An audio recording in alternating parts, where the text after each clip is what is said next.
और दुनिया की ये वहद बच्ची है जिसकी आंखों से खून आता है। सर्विस हॉस्पिटल में लेकर गए तो उन लोगों ने जब इसकी आंखों से ब्लड आ रहा था, ब्लड की उल्टी कर रही थी, उन लोगों ने धक्के मार के बाहर निकाल दिया। सबसे ज़्यादा मुश्किल तो ये था कि जब मैं हॉस्पिटल से 3-4 महीने बाद वापस आई 2014 में, तो मैं वापस से स्कूल अपना मैंने ज्वाइन किया। तो वहाँ पे जो मेरी प्रिंसिपल हैं और मेरी वहाँ तबीयत ख़राब हो गई, तो उन्होंने भी वो मुझसे डर गई मुझे देख के कि ये यास्मीन, ये तुम्हारी कैसी हालत हो गई है। और बच्चे जो मेरे क्लास फेलो थे, जितनी टीचर्स थी, उन्होंने बहुत ज़्यादा शोर किया और उन्होंने ये कहा कि आप जब तक ठीक नहीं होती आप तब तक स्कूल छोड़ दें, आप जो है ना फिर घर बैठे आप अपना इलाज करवाएं, उसके बाद आइएगा। अस्सलाम वालेकुम। इनसाइट टीवी के साथ मैं हूं आपका होस्ट अनीब ज़हीर। नाजरीन, आपने सुना तो होगा एक मुहावरा के आंखों से खून आना या खून के आंसू रोना। मुहावरों की हद तक तो हमने ये बचपन से चीज़ें सुनी हुई हैं और आज तक भी सुन रहे थे, लेकिन आज एक हम आपके पास एक स्टोरी लेकर आए हैं जिसमें मेरी बहन है, मेरे साथ इस वक्त मौजूद हैं। ये जब रोती हैं तो इनकी आंखों से आंसू आते हैं और आंसू पानी के नहीं होते, वो खून के होते हैं। और इनको ये कितनी देर से ये इशू है, क्यों इनकी आंखों में खून आता है और क्यों ये खून के आंसू रोती हैं और कब आता है, इन सारी बातों के जवाब इनकी वालदा भी हमारे साथ मौजूद है और मेरी बहन भी हमारे साथ मौजूद है। इनसे बात करते हैं। जी बहना, कैसी तबीयत है आपकी अब? मेरी तबीयत बिल्कुल वैसी है जैसी आज से 6 साल पहले थी। अभी आपकी एज क्या है, उम्र क्या है आपकी? 16 ईयर। अभी आपकी 16 ईयर्स एज है और जब 6 साल पहले आपके 10 साल आपकी उम्र थी, जब एकदम से 10 साल की उम्र में आपकी आंखों से इस तरह से आंसू आना स्टार्ट हुए, एक बच्चे के लिए ये बहुत एक मुश्किल वक्त होता है। तब आपके दिल पे क्या बीती और आपने क्या महसूस किया अपने अंदर?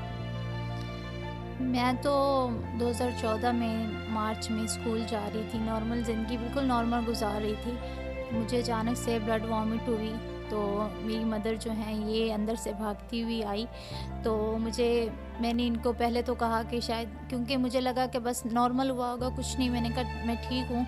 लेकिन उसके बाद मुझे फिर से 2 बार ब्लड वॉमिट हुई, तो उसके बाद मैं बेहोश हो गई। मुझे गंगाराम हॉस्पिटल में लेके गए, वहाँ पे काफ़ी टाइम एडमिट रही। सबसे पहले तो डॉक्टरों ने यही डायग्नोस किया कि इसके मैदे का अल्सर है, तो अंदर ज़ख़म हैं जो फट गए हैं, जिसकी वजह से जो है ना इसको ब्लड वॉमिट हो रही है। तो जो उन्होंने मतलब थोड़े दिन गुज़रे तो वो ज़्यादा अल्सर बढ़ गया, जैसे कि 2-3 महीने और गुज़र गए।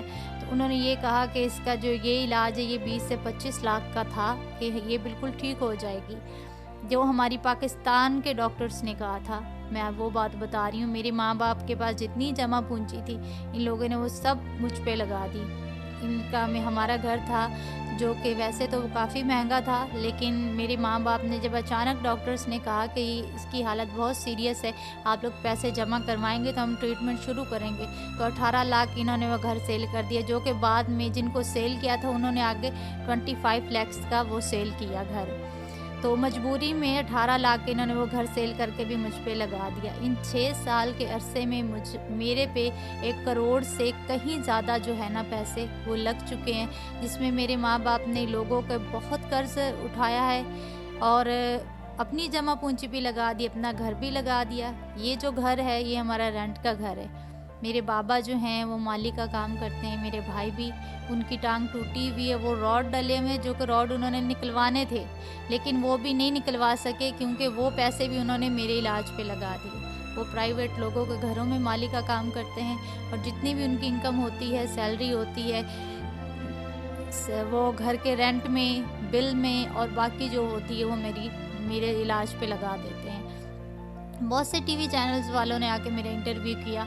इस 6 साल के अरसे में अगर 2014 में ही मेरी तकलीफ़ को समझा जाता, मेरी ज़िंदगी को बचाने की कोशिश की जाती, तो ना तो मेरा जिगर ब्लीड होता, ना ही मुझे हेपेटाइटिस होता, ना मैं जो है वो ब्लड की उल्टियाँ करती, ना मेरी आँखों से खून के आंसू आते और ना ही मैं हालत मर्ज़ में इस तरह से बेड पे पड़ी होती। आज शायद मैं जो है वो ज़िंदगी की किसी और ही दहलीज़ पे होती। अच्छा बहना, आज जब आपकी आंखों से आंसू आते हैं तो जो आपके बच्चे भी आसपास होते हैं, ज़ाहिर बात है हमने भी जब ये चीज़ें सुनी हुई हैं तो हम भी ये सुनते, हम भी डर जाते थे। तो जब बच्चे भी डर जाते होंगे आपसे, तो तब आपके दिल पे क्या बीतती है? कितना आपको बुरा लगता है, कितना आपके लिए मुश्किल होता है वो टाइम गुजारना? सबसे ज़्यादा मुश्किल तो ये था कि जब मैं हॉस्पिटल से 3-4 महीने बाद वापस आई 2014 में, तो मैं वापस से स्कूल अपना मैंने ज्वाइन किया। तो वहाँ पे जो मेरी प्रिंसिपल हैं और मेरी वहाँ तबीयत ख़राब हो गई, तो उन्होंने भी वो मुझसे डर गई मुझे देख के कि ये यास्मीन, ये तुम्हारी कैसी हालत हो गई है। और बच्चे जो मेरे क्लास फेलो थे, जितनी टीचर्स थी, उन्होंने बहुत ज़्यादा शोर किया और उन्होंने ये कहा कि आप जब तक ठीक नहीं होती आप तब तक स्कूल छोड़ दें, आप जो है ना फिर घर बैठे आप अपना इलाज करवाएं, उसके बाद आइएगा।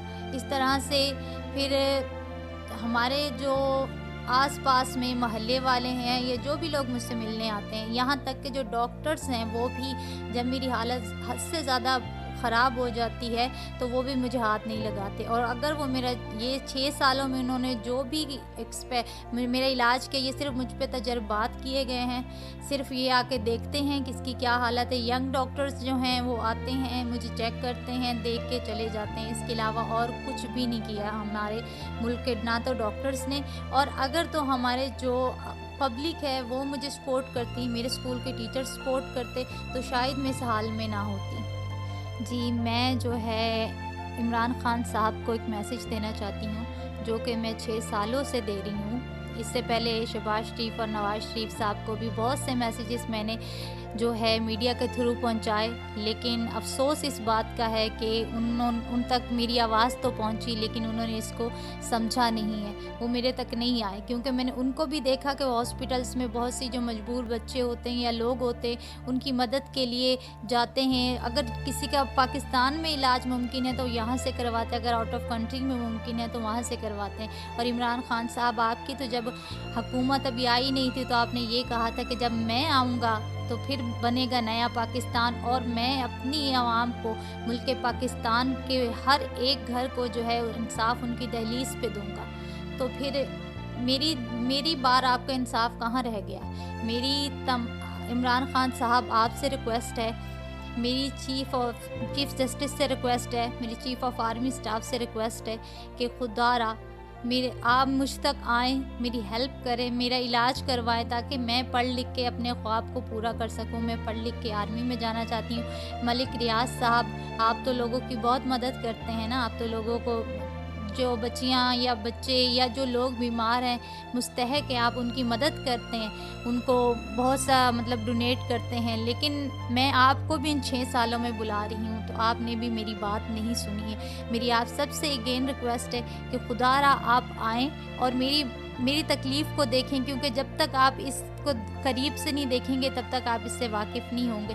यही सोच लें कि अगर मेरे जैसे कोई बच्ची आपके घर में होती तो आप पे क्या गुजरती। मेरा ख्वाब है कि मैं पढ़ लिख के जनरल रहील शरीफ की तरह बनूं, क्योंकि जनरल रहील शरीफ साहब आप मेरे आइडियल हैं।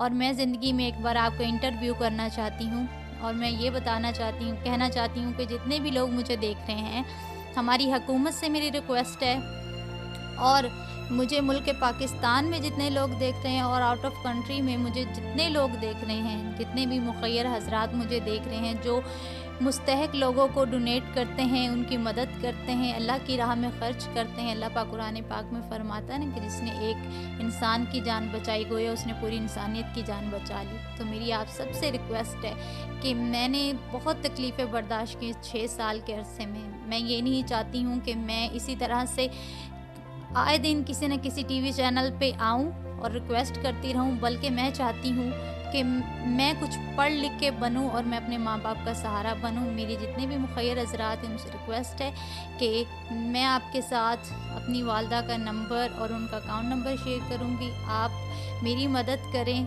क्योंकि 1 करोड़ रुपया जो है ये कुछ भी नहीं है, अगर देखा जाए तो कुछ भी नहीं है। देखिए ना, आप लोगों के लिए शायद कुछ नहीं होगा, लेकिन मेरे लिए बहुत कुछ है, क्योंकि इस 1 करोड़ रुपये से मेरी ज़िंदगी बच जाएगी। मैं ज़िंदगी फिर से जी सकूँगी, मैं फिर से पढ़ लिख सकूँगी, और मैं अपने ख्वाबों को पूरा कर सकूँगी और अपने माँ बाप का सहारा बन सकूँगी। और मेरी आप सबसे एक और रिक्वेस्ट है, वो ये कि मैंने यूट्यूब पे अपना एक चैनल बनाया है, जिसके लिए मुझे मेरे भाई अली अब्बास ने और मेरी सिस्टर रुबीना इजाज़ ने मुझे मोटिवेट किया कि यास्मीन, इस तरह से बेड पे पड़े रहने से कुछ नहीं होगा, तुम्हें खुद कुछ करना होगा।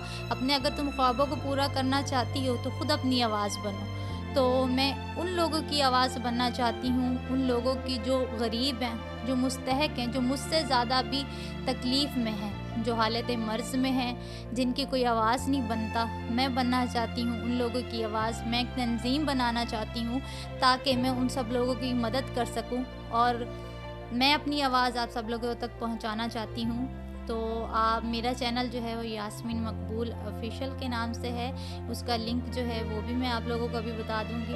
तो आप सब लोगों से मेरी रिक्वेस्ट है कि आप मेरे चैनल को सब्सक्राइब करें, ज़्यादा से ज़्यादा शेयर करें और जिसको भी कोई भी मुझसे सवाल करना हो वो कमेंट बॉक्स में पूछ सकता है। और मेरे चैनल पे जाके एक बार ज़रूर देखें, क्योंकि मेरे चैनल में मेरी ज़िंदगी की वो हकीकत है जिससे आप लोग जब तक आगाह नहीं होंगे, जिसे देखेंगे नहीं, तब तक आप समझ नहीं पाएंगे। जी, तो ये हमारी बहन हमारे साथ मौजूद थी, इनकी बातें आपने सुनी। इस हाल में भी ये कितनी मोटिवेटेड हैं और ये माशरे में इस्लाह करने की और कितने कितने बड़े ख्वाब और ड्रीम्स और गोल्स रखती हैं, इन सब चीज़ों से अब वाकिफ़ आज हो गए हैं। ये जितने भी इनके ड्रीम्स हैं, जितने भी ख्वाब हैं, जितने भी इनके गोल्स हैं, ये पूरे हो सकते हैं अगर आप लोग इनकी मदद करें। डिस्क्रिप्शन में मैं इनका कॉन्टैक्ट नंबर और लिंक दे रहा हूँ। तो सब लोगों से रिक्वेस्ट है कि जितनी जितनी इनकी मदद कर सकते हैं करें, ताकि हमारी बहन को 1 करोड़ रुपया जमा हो, अमेरिका जाएं, अपना इलाज करवाएं, फिर पढ़ लिख कर हंसी खुशी ज़िंदगी जी सकें। आज हम इनके खून के आंसू देखने तो आते हैं, तो कल को हम इनके चेहरे की मुस्कुराहट देखने भी यहाँ पहुँचें। मुझे दीजिए इजाज़त। अल्लाह हाफिज़।